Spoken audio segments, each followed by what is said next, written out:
So, pero pa, ako ang PUIC. So, siguro, strong my balance. So this is the also one of the marketing initiatives of the Provincial Tourism Office na ang annual familiarization tour para sa ato ang mga tourism stakeholders. This year, our target is to package talaga the tourism offerings of Davnor in the highlands. No? So wala kay tour specifically for Samal, kay we all know Samal, established na ang Samal. We need to establish more with as ato ang mainland. So with the absence of the package nato, sir, hirap tayo, no, sa pag-invite ng tourists and visitors dito sa mainland. 70% of the tourist arrival in Davao del Norte for 5 years, 70% of that nanggagaling sa Samal Island. Konti lang ang contribution na mainland natin.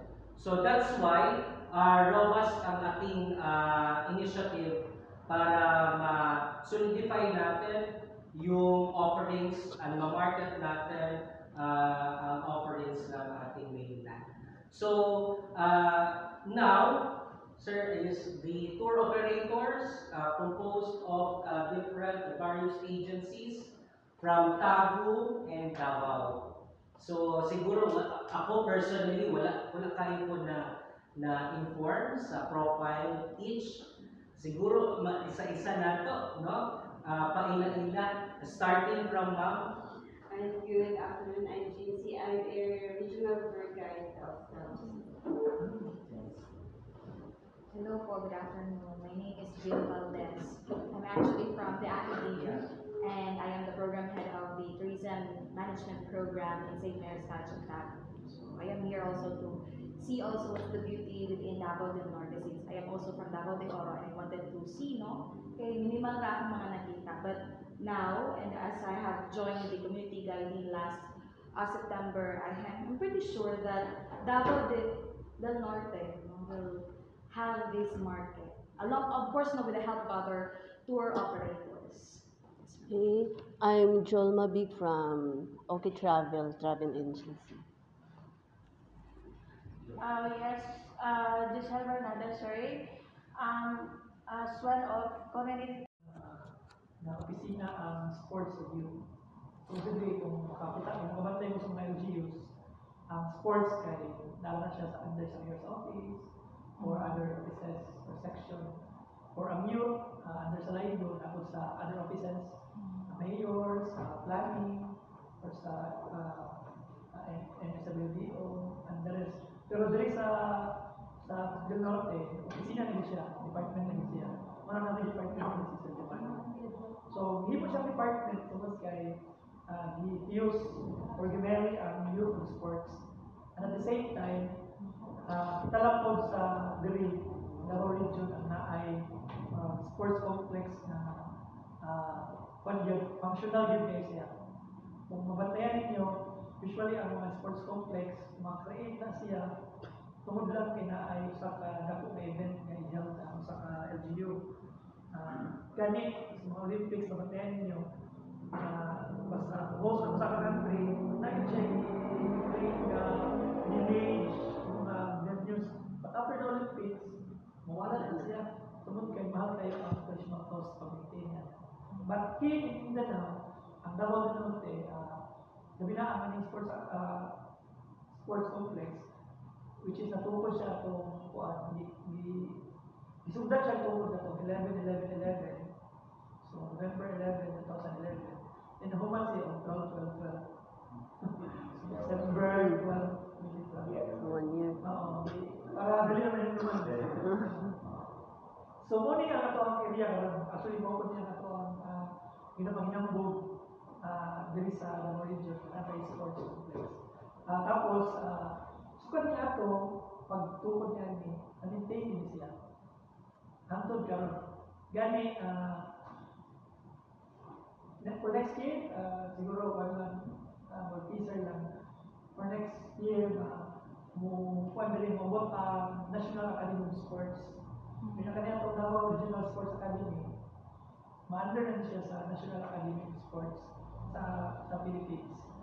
So, may mo siya ang sports capital ang Davao Norte for Mindanao. So, ako lang dinalang taong sa economic, sa tourist na mo, ako lang dinalang taong opportunity for next year, tungod kayo, may mga sports capital ang Davao Norte.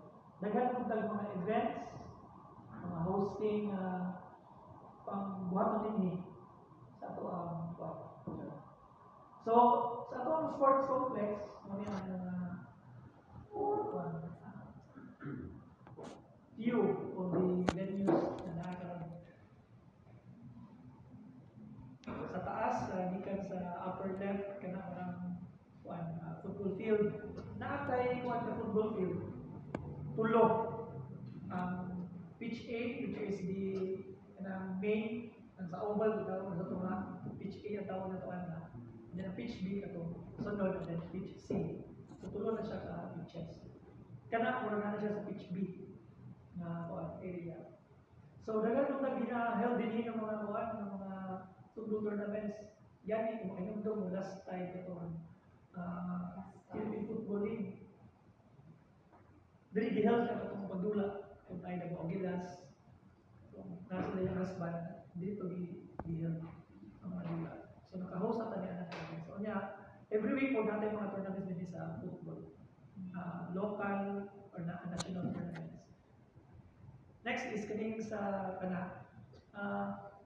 just recently, 2 years ago, na humani ang ito ang Dumber Training Center. Dito rin sa pinakatumoy, duha na siya ka court, pero isa na siya ka building. Yan, duha ka courts. Natay volleyball, basketball, takraw, badminton, tanan, basta tanang indoor, pwede diyan na. So duha na siya ka court, pero as of now, init din siya kung adlaw. Init din kayo siya. Siguro kung ganahan mo suroy, pwede ito suroy na ang gagawin. So natay duha ka course din na, diyan ko na ito ginatrain na itong mga bata. Naman tayo mga bata sa sports academy. So daily na sila nag-train din na. Kanya, nag-host po tayo mga events outside na nag-pabook sa kapitid. Next event is kani natay lawn tennis courts. Wala siya kabuo. Upat ka tennis courts. Dito diyan mo na. Naghanap mo tayo na held din ng mga events. Nagapit ako na ng event. Next is patungkin mo na maganiha itong track oval. Olympic size hindi siya na track oval. Kanang sa tunga, kung nagiging mo na po katong pitch A. So diyan dinadula ang mga professional football tournaments. The next is kani ato ang swimming pools. So Olympic size kini siya, duha siya ka pool, kani ang isa is monitong sa pangpanagyan. Ang tournament na gyud may kaduha atong gamay ato warm up pool po. So before mo sugod ang competition, so ang mga swimmers dito siya sa gamay na swimming pool na warm up.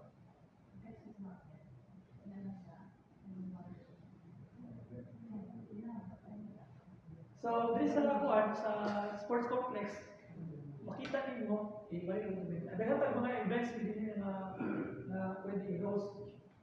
Pabalik ang tubig sa kapaman. Natin mga trainings din yan na ginakandak, athletics, basketball, football, futsal, gymnastics, lawn tennis, swimming, pagkakraw, volleyball, wushu.